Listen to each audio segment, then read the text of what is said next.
kulanti wacan oo wanaagsan daawadayaal waa barnaamij ka mid ah barnaamijyadeennii taxanaha ee aynu halkan ku wadaagi jirnay.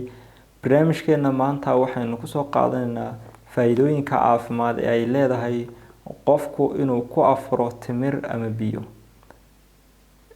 qofku marka uu maanta oo dhan soo soomanaa ee maanta oo dhan uu soo daalanaa ee maanta oo dhan Ilaahay u soo afxirnaa ee cuntadii iyo biyihii uu dar Ilaahay isaga daayay marka uu Ilaahay u xalaaleeyo cuntada ugu horeysa ee uu qofku cunaya waa uu afka gelinaya waa 3 midh oo timir ah 5 midh oo timir ah ama 7 midh oo timir ah sida u kala horeeyaan.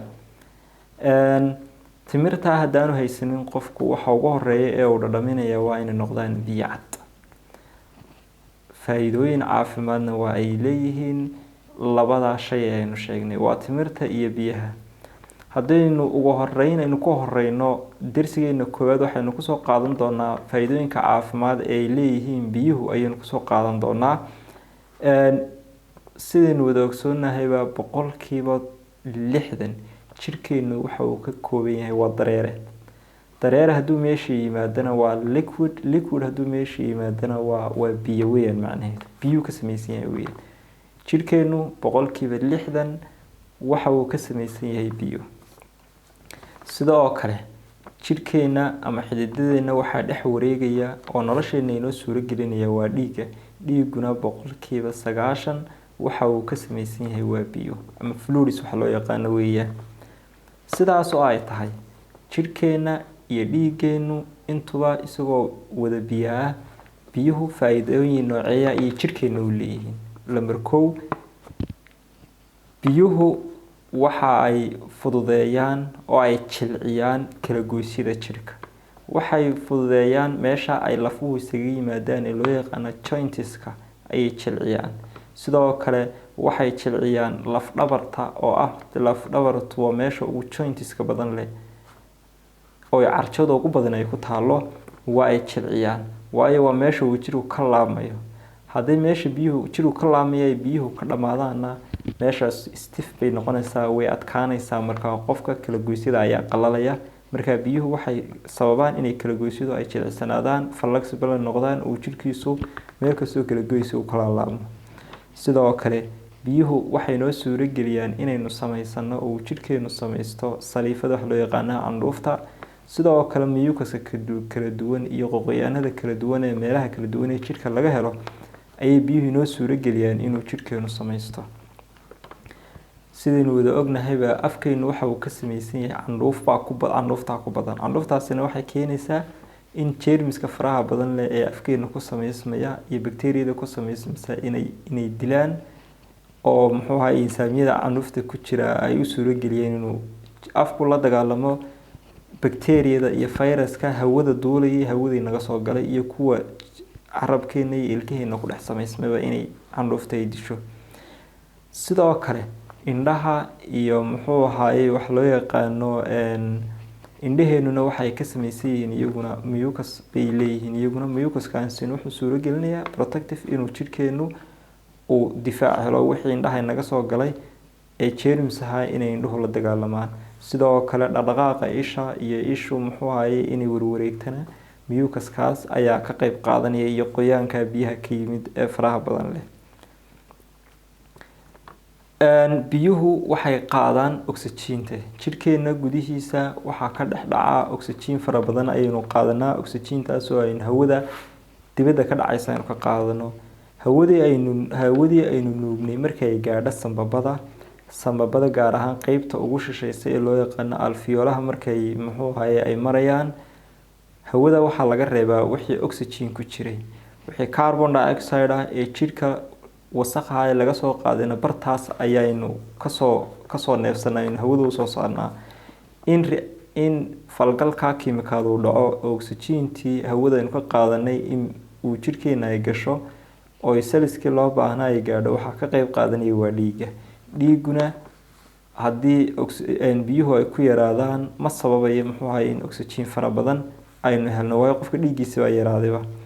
sidoo kale carbon dioxide iyo wasakhowgii faraha badnaa ee reactionskii iyo falgalkii kiimikaadka ee jirka ka dhacay lagama soo qaadi karo carbon-kii ka samaysmay oo dibadda looma soo saari karo. qodobka afraad biyuhu waxay ka qayb qaataan inuu skinkeena iyo jirkeena inuu qurux badnaado.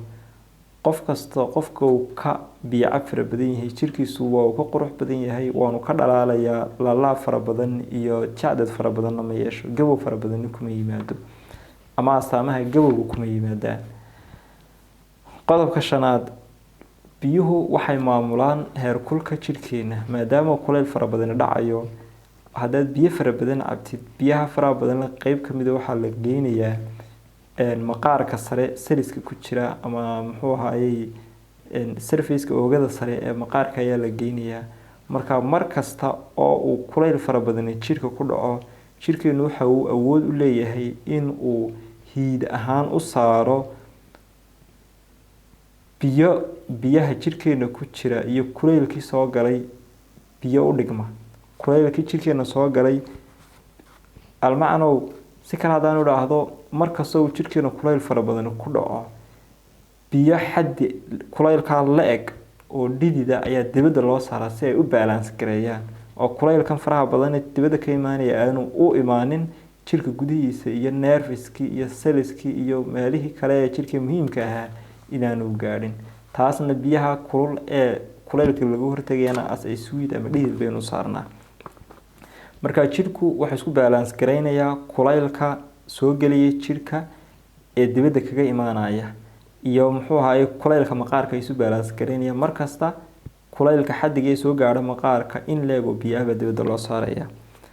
sidoo kale biyuhu waxay caawiyaan habdhiska dheefshiidka. markastoo biyo fara badan cabtid oo biyaha way fara badnaadaan, waxaa imaanaysa in biyo fara badan ay kelyahaaga tagaan oo kelyaha way si fiican u shaqeeyaan oo ay filtration fara badan ay sameeyaan.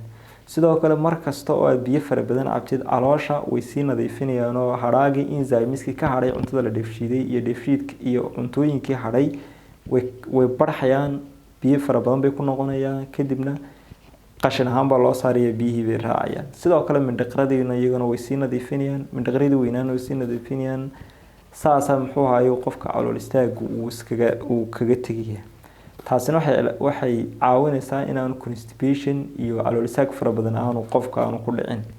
sidoo kale acid faraha badnayd ee muxuu ahaayey calooshiisa qofka ku hadhayna iyadana waa laga saaraya, tii mindhaqrada ku hadhayna waa laga saaraya. sidoo kale qofkii laabdilaaca faraha badan lahaa, markasta oo biyo fara badan cabo laabdilaac ugu yaraanaya, waayo acid caloosh ku jirtay ee soo raacaysay hunguriga esophaguska ayaa yaraanaysa. waa talabaade, markastoo biyo fara badan cabtid, ulceriska iyo calooshii ay nabaradu kaa soo gaadheen iyadana waxaa ka yaraanaysa acid faraha badnayd caloosh soo deynaysa. taasina waxay sababaysaa in acid iyo enzymeski faraha badnaa ee caloosh soo deynaysa ee nabaradan gaadhi lahaa in la barxo, kadibna aad sidaas aad kaga badbaadid muxuu ahaayey calooshii ku gubanaysay iyo ku xanuunaysay. ulceriski iyo nabaradii caloosh kaaga samaysmayna aad ka bogsatid. sidoo kale qodobka toddobaad, biyuhu waxay caawiyaan inuu qofka uu ku dhaco, waxay ka ilaaliyeen qofka inuu ku dhaco blood pressure. markasta oo biyaha jirkaaga ku jira ay yaraadaan,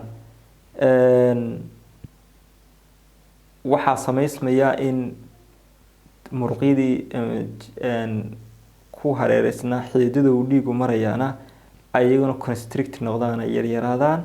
taasna dhiiggii la tuurayay ay keenaan in pressurekii dhiigga dhex mariyay xididadu uu muxuu ahaayey uu aada u sareeyo. marka biyo fara badan oo aad qaadataana blood pressureka ama dhiiggaagu inuu kor u kaco, cadaadiska xididada uu ku hayaa iyadana way yaraanaysaa. sidoo kale markasta oo qofku uu biyo yara qaato, iyadana waxaa ku dhici kara in xanuunada neefta ama xanuunada ka dhasha muxuu ahaayey hawada inay ku dhacaan, sida xiiqda oo kale ama asmada wax loo yaqaano oo kale. waayo haddii biyo yar aad qaadatid, sidoo kale waxaa yaraanaya dhuumihii ay hawadu maraysay iyo volume-koodu uu soo yaraanaya, waayo dee jirkaaga biyo badanba muu qaadanin. dhuuntan lafteedana dee salis bay ka kooban tahay, xididay ka kooban tahay. xididadii marayay ama saliskii way qombobayaan, meeshana spacekii ay lahayd baa yaraanaya. taasna waxaa sababaya markaa inay hawo yari meeshii marto. haweeney hadday martana in waxay sababi kartaa markaa inay asma ay kugu dhacdo. waayo asmadu maxay ka bilaabantaa ama allergy lagu sheegay waa maxay? waa hawada ay xididada ay muxuu ahaayay dhuunta ay hawadu marayso ayaa eeriyadii ay maraysay ayaa hawadu ayaa yaraanaysa, ciriiri bay markaa hawada dareemaysa, markaa qofku neeftuur fara badan iyo ayuu yeelanaya, markaa taana khatar buu geliyaa qof. markaa biyo badan hadduu cabo qofku uu ka badbaadiya taana. kaliyaha oo kale caafimaadkoodu aad u wanaagsanaanaya haddii aad biyo fara badan cabtid, laakiin haddaad biyo badan cabi weydo kaliyaha khatar bay ugu jiraan inay jirka ka saaraan wax alaala wixii wasakhaay oo dhan, shaqadooduna way istaagaysaa. sidoo kale biyo fara badan oo la qaataa waxay keenaysaa inuu qofku miisaanku ka dhaco. ugu dambeyntii qofka ama ninka waxaa looga baahan yahay inuu maalintii qaato 3.7 litir oo biyo ah, ama qiyaas ahaan 3 litir ilaa 4 litir oo biyo inuu 24 saacadood cabo, halka dumarka laga doonayo 2.7 litir, 2 litir iyo badh ama 2 litir ilaa 3 litir oo biyo inay dumarkuna cabaan. Asalaamu calaykum waraxmatullaahi wabarakaatuh.